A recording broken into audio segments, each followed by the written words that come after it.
Michael Harrington's apartment was eerily silent that Thursday night. The hum of the city outside filtered through the half-open window, mingling with the faint ticking of a clock in the living room. Yet the air inside the apartment felt heavy, like it had absorbed some unseen presence. Michael, a 35-year-old financial analyst known for his meticulous nature, had been expected home hours ago. His neighbor, Mrs. Thompson, glanced at the hallway clock for the third time and frowned.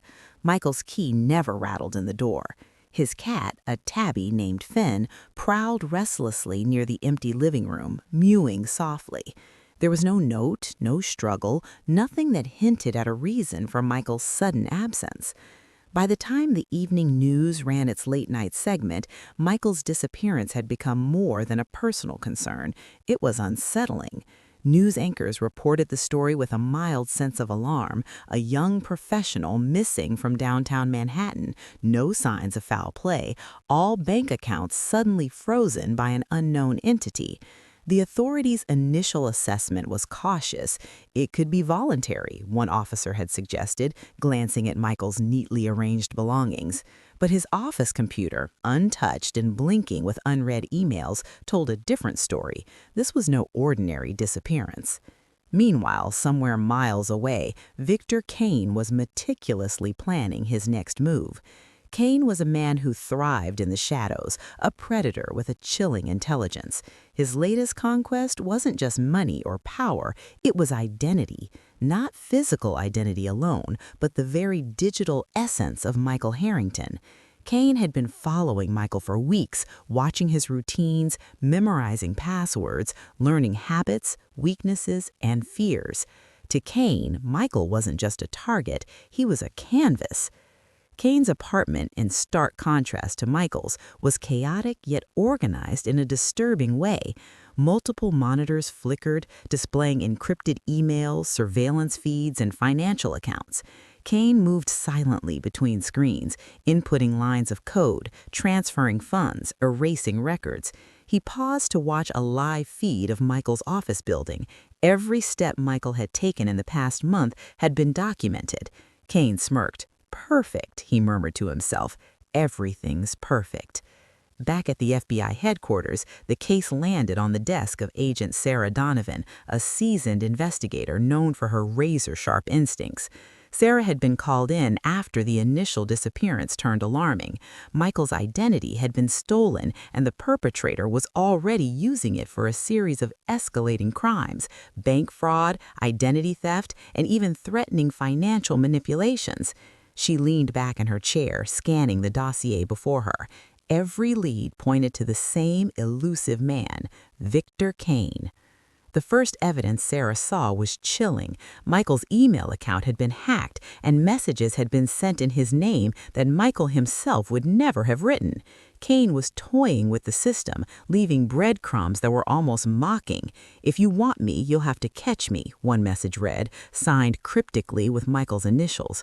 Sarah felt a chill. Kane wasn't just skilled, he was dangerous, clever, and unpredictable. The following morning, Michael's apartment was sealed off as a crime scene. Forensic teams combed through every inch, but the more they searched, the more apparent it became Kane had left no trace. Security footage from the surrounding buildings revealed nothing unusual. No witnesses saw anyone enter or leave. It was as if Michael had simply evaporated. Yet the glaring anomaly remained. His identity was alive and wreaking havoc elsewhere. As Sarah dove deeper into the investigation, she began to understand Kane's methods. He was meticulous, calculating, and cruelly theatrical. He didn't just steal identities, he became the people he targeted. He used their information, mannerisms, and digital footprints to manipulate, deceive, and commit crimes while keeping the real victim trapped in an invisible cage. Michael, though alive, had been stripped of his life in a way that felt permanent. Every call Sarah made, every lead she pursued seemed to have been anticipated, rerouted, or sabotaged. Kane was always one step ahead. Meanwhile, Michael's own ordeal began to unravel. He awoke in a dimly lit room, his hands bound and the room stripped of identifying markers. The first moments were disorienting. He didn't know where he was or how long he had been there. Kane entered, a calm, methodical presence, like a predator inspecting his prey. "Welcome back," Kane said softly, his eyes glinting with an unsettling intelligence. "You're part of something much bigger now, and the world outside, it thinks you're still living your life, but you're mine for now." Michael's panic was immediate, but he forced himself to think. Kane was meticulous, yes, but nothing was infallible. He observed the room, noting patterns, weaknesses, potential escape routes. Kane's confidence could become his undoing, Michael realized. Every second counted, and survival depended on intelligence, patience, and subtle defiance. Meanwhile, Sarah's team was under pressure. The media had latched onto the story, branding it as the vanishing analyst case. Public scrutiny added to the tension, and every misstep could mean failure. They discovered the first clue that suggested Michael might still be alive, a small encrypted file in his email account, likely left by Kane himself. It was a taunt, yes, but also a lifeline, a breadcrumb that could lead the FBI closer to the truth. As the day wore on, Kane executed his next move with chilling precision. Using Michael's identity, he drained a bank account, intercepted transactions, and initiated a chain of cyber manipulations that sent the city's financial networks into temporary disarray. The FBI scrambled to respond, but Kane's digital footprint was a labyrinth filled with dead ends and false leads. By nightfall, Sarah realized the truth that would define the chase ahead. Kane wasn't just a criminal, he was a ghost in the system. Catching him wouldn't be a matter of speed or force, it would be a battle of wits, and if she wasn't careful, Michael's life, and perhaps many others, would be the cost. The first part of the pursuit ended with a chilling discovery.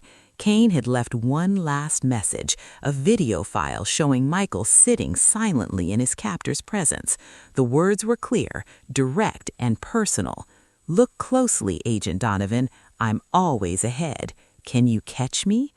Sarah's fingers hovered over the keyboard. Every instinct told her that Kane had already anticipated her next move, and deep down, she understood something everyone else would eventually realize. This chase would not be simple, and failure wasn't an option. The city seemed quieter than usual the next morning, though it wasn't. Hidden within its towering glass buildings and bustling streets, chaos was quietly unfolding. Kane had vanished after his first daring act, leaving the FBI scrambling to piece together the trail of destruction he'd left in Michael Harrington's name. Agent Sarah Donovan sat in her office at the FBI headquarters, her elbows resting on her desk as she stared at the screens before her. Each one displayed a web of transactions, hacked emails, and surveillance footage. Her team had been working around the clock, yet the closer they got to Kane, the further he seemed to slip from their grasp. Every move they made was anticipated, every plan outmaneuvered. "Look at this," said Agent Raj Patel, pointing at the screen. "He's not just using Michael's identity, he's creating multiple layers, false accounts, shell corporations, fake social media profiles. He's everywhere at once." Sarah rubbed her temples. "He's a ghost," she muttered, "and ghosts don't leave fingerprints." Meanwhile, Michael was still trapped, though Kane's psychological games had begun to take a toll. The room he was confined to remained sparsely furnished, a mattress on the floor, a desk with a small lamp, and a single window too high to reach. Kane visited sporadically, sometimes hours apart, and sometimes merely through the small intercom system. Each visit was a masterclass in manipulation.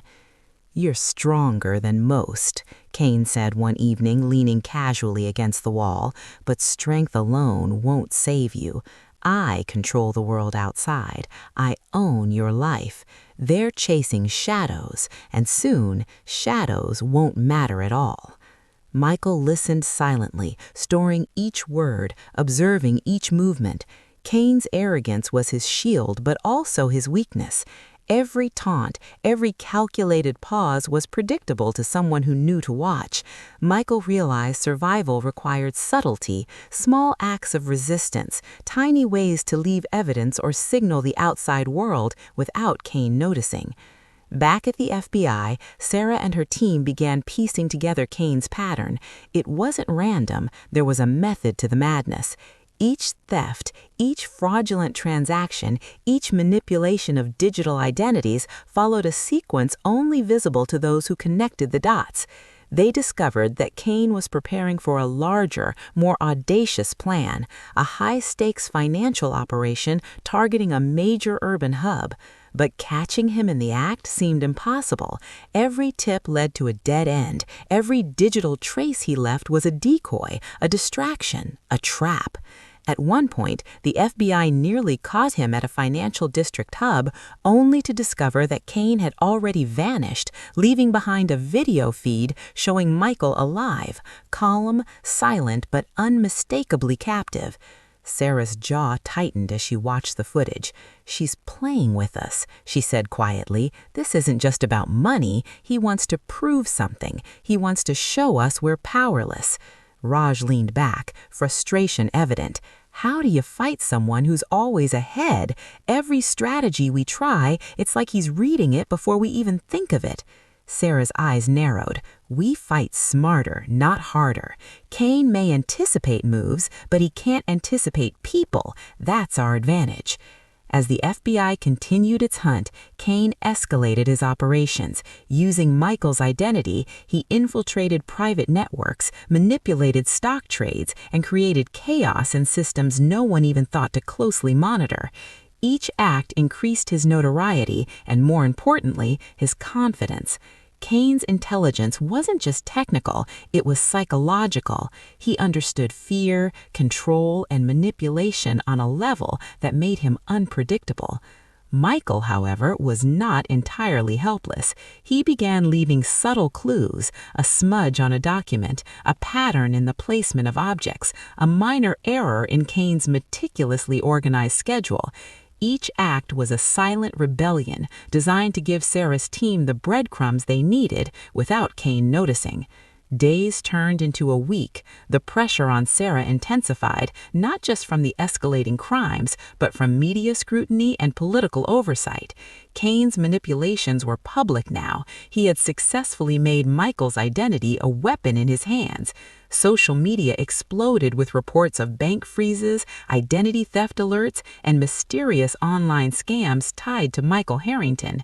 Sarah's phone rang constantly. Journalists, officials, concerned citizens. Every call added urgency and tension.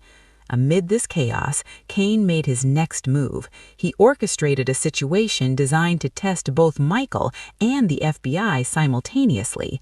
A staged emergency in a crowded subway station set off alarms, drawing law enforcement attention.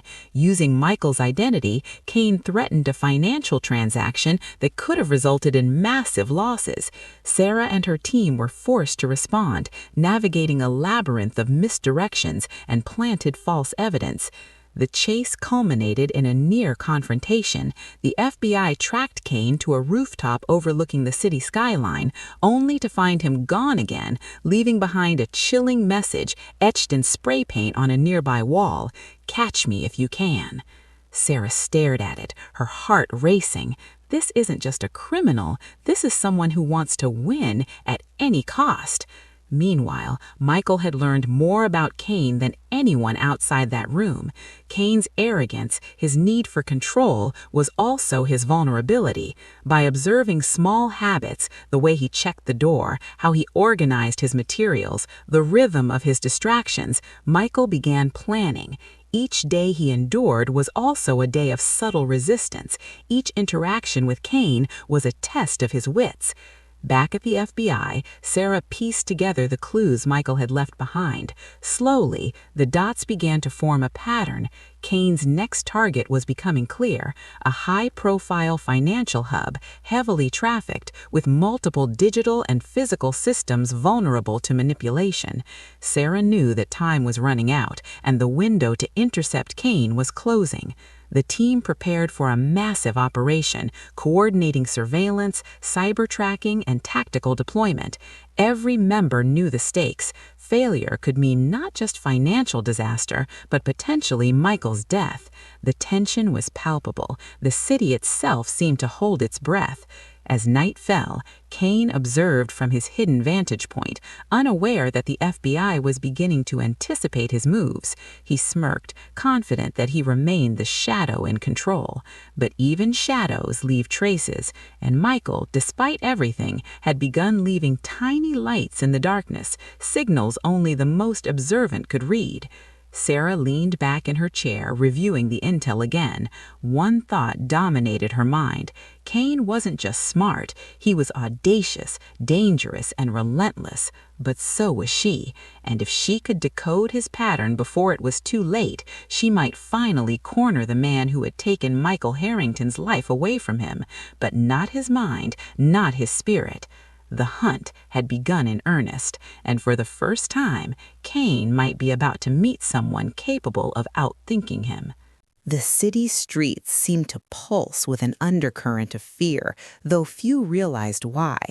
To the world, Kane's attacks were isolated incidents, bank fraud here, identity theft there. But behind the scenes, the FBI was unraveling a web of chaos that threatened more than just financial systems. Kane's manipulations had grown more sophisticated, more dangerous.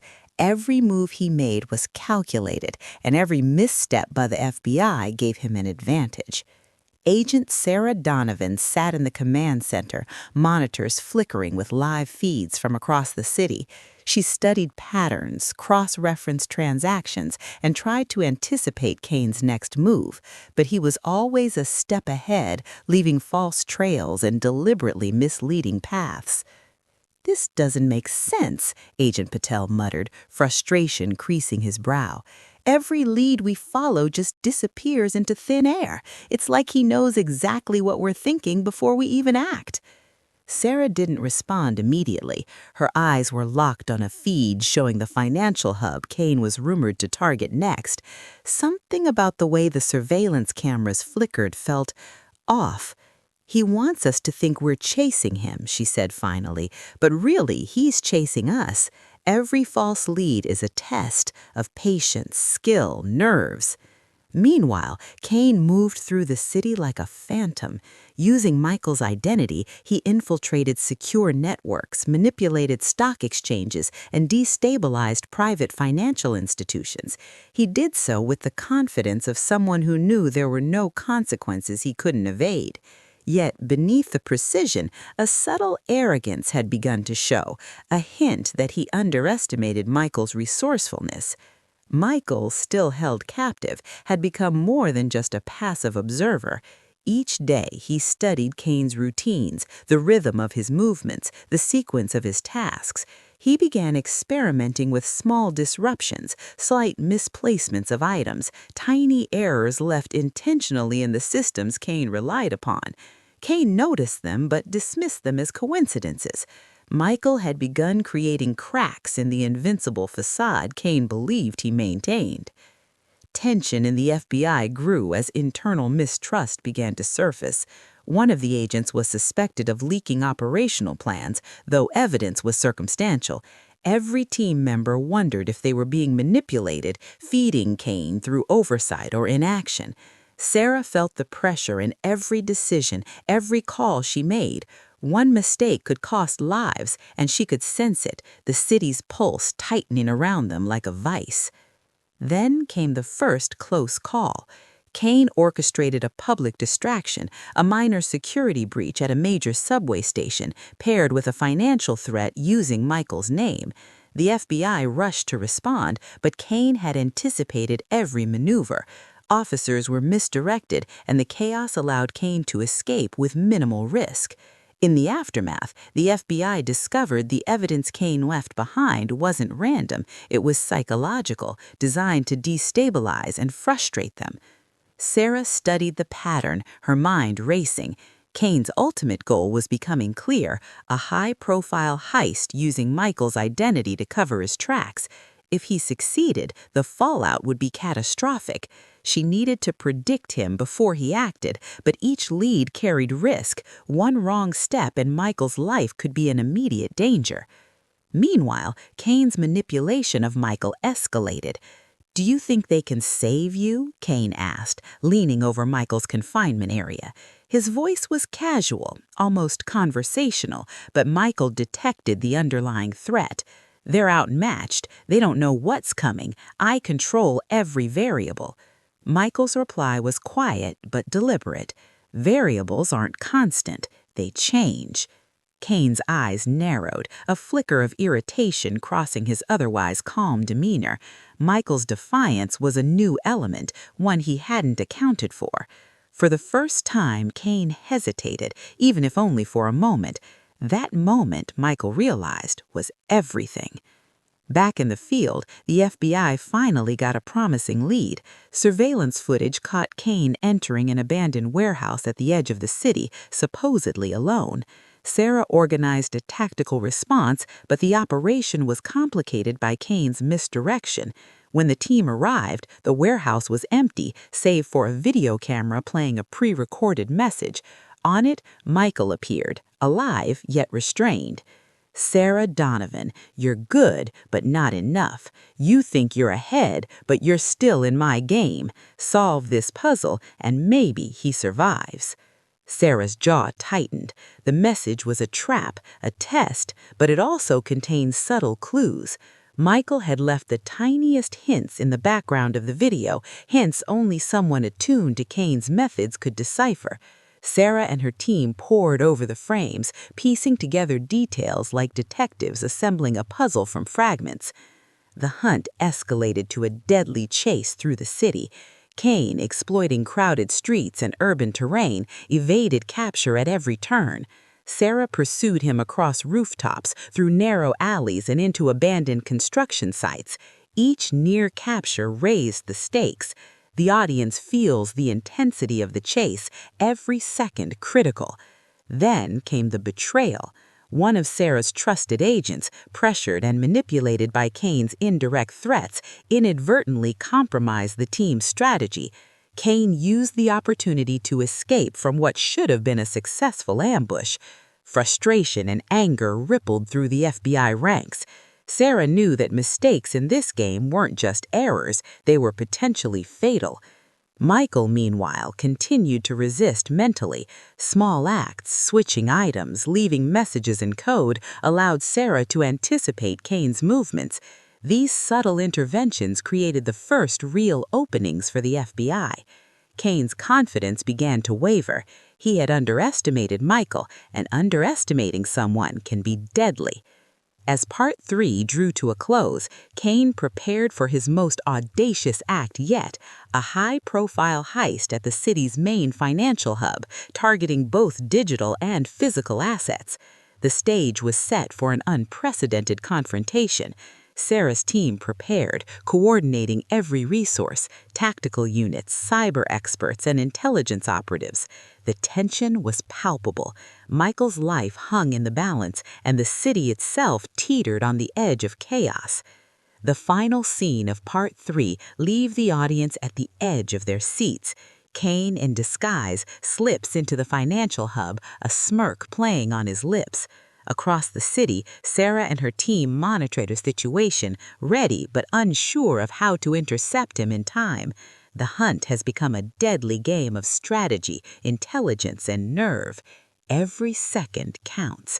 And somewhere in the shadows, Michael waits, the quiet resistance that could turn the tide, already in motion. The financial hub was a gleaming monolith in the heart of the city, its glass facade reflecting neon lights and the last streaks of evening traffic. Inside, the hum of computers, security systems, and human activity created a false sense of normalcy. Few suspected that chaos had already begun brewing within its walls.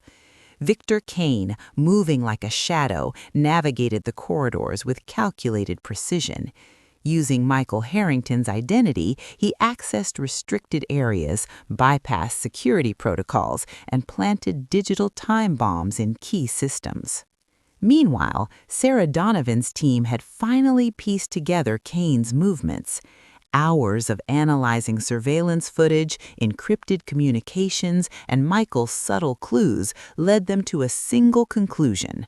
The financial hub was Kane's target, and he had already infiltrated it. Tactical units were mobilized, cyber specialists were online, and Sarah herself coordinated every angle with razor-sharp focus. Every second was critical. One misstep could cost lives. Inside the holding room, Michael's hands were bound, but his mind was free. He had observed Kane's routines for days, and now every tiny detail, the guard rotations, the blind spots in the cameras, even the timing of Kane's check-ins, gave him an edge. Subtle manipulations he had made earlier, small errors and distractions, had already given the FBI critical leads. Michael understood that survival meant timing, patience, and exploiting Kane's hubris. Kane's confidence was palpable as he approached the server room, unaware that his every move was being tracked. "They think they can stop me," he muttered under his breath, smirking. "Fools, they're playing checkers while I'm playing chess." His fingers danced across keyboards, initiating transactions, transferring funds, and setting traps to mislead anyone who tried to interfere. Sarah watched the live feed, her pulse racing. Every agent in the tactical team was in position, yet Kane's unpredictability made the slightest delay dangerous. "He's faster than we anticipated," she murmured, "but faster isn't invincible." Her eyes scanned the monitors, noting the subtle anomalies Michael had left behind, the faint misalignment of a cable, a slightly ajar door, the shadow of a figure moving unnaturally. The first confrontation came suddenly. Kane sensed movement behind him as Sarah's tactical team approached from the north corridor. He spun around, a small stun device in hand, prepared for defense. But Michael had anticipated this. With a quick shift of his body, he distracted Kane, knocking a nearby metal box into his path, causing Kane to stumble just enough for the team to close in. Chaos erupted, stun guns discharged, alarms blared, and security barriers activated, trapping Kane in a limited space. He fought with a terrifying combination of skill and desperation, his every move precise, calculated, but now reactive rather than proactive. Sarah advanced carefully, issuing commands over her earpiece, coordinating movements with the precision of a general orchestrating a battlefield. In the struggle, Kane unleashed his final gambit, a series of digital attacks that threatened to override the building's security and financial systems. Computers flashed red warnings, screens went black, emergency lockdowns engaged. If successful, Kane's plan would have caused widespread panic, potentially endangering thousands of lives. The FBI's cyber team worked frantically, countering each move, trying to regain control while the physical confrontation unfolded in tandem. Michael, despite his restraints, saw an opening. Using his hands, he triggered a mechanism hidden in the floor, an emergency release for a secondary door Kane hadn't noticed. The door clicked open, giving Sarah the angle she needed. Kane's attention was momentarily divided, and in that split second, Sarah tackled him, pinning him to the ground. His strength was immense, but her resolve was greater. "You underestimate people," Sarah said, pressing a stun gun into his side. "You might be clever, Kane, but you didn't count on him." She gestured toward Michael, who had managed to free one hand and disrupted Kane's control panels further, sabotaging the last of his digital traps. Kane's eyes narrowed, fury and disbelief warring in his expression. You think this ends here?" he spat, struggling against restraint. "You think you've won." Sarah's voice was steady. "We stopped you from hurting anyone else. That's enough." The final moments were tense. Kane attempted one last maneuver, trying to knock over a nearby console to create a distraction. Michael, quick on his feet despite exhaustion, intercepted, preventing the device from activating. In that instant, Kane's plan collapsed entirely. Cyber defenses stabilized, alarms ceased, and the building's systems returned to normal. The FBI moved in to secure Kane completely, cuffs snapping shut around his wrists. He glared at Michael, rage giving way to a begrudging respect. "You survived," he said softly, almost as if surprised by the resilience of the man whose identity he had stolen. Michael's response was quiet, measured, "And you lost." Outside the hub, news crews had gathered, cameras rolling as Sarah and her team escorted Kane into custody. The city breathed a collective sigh of relief, though the psychological imprint of Kane's crimes lingered. Michael, finally freed, embraced his own sense of life again, aware of the invisible scars left behind, not just on himself, but on the system that had failed to catch Kane sooner. In the aftermath, Sarah reflected on the hunt. Kane had been clever, ruthless, and seemingly untouchable, but no one is invincible. Michael had played a critical role in turning Kane's arrogance against him, showing that intelligence, courage, and patience could overcome even the most cunning adversary. The story closed on a note of uneasy calm. Kane was behind bars, Michael's identity restored, yet the city remained alert. News reports speculated about potential copycats inspired by Kane's methods, a chilling reminder that evil, in its many forms, is never truly gone. Sarah watched the sunset over the city skyline, knowing that while this battle was over, the war against the unseen predators of the modern age was far from finished. In the final shot, Michael walked away from the hub, stepping into the crowd of ordinary people who would never know the danger he had endured. Somewhere in the shadows, Kane's legacy remained, a lesson in hubris, control, and the razor-thin line between chaos and order. The audience is left with lingering suspense, the story a testament to the power of resilience, cunning, and courage in the face of deadly adversaries.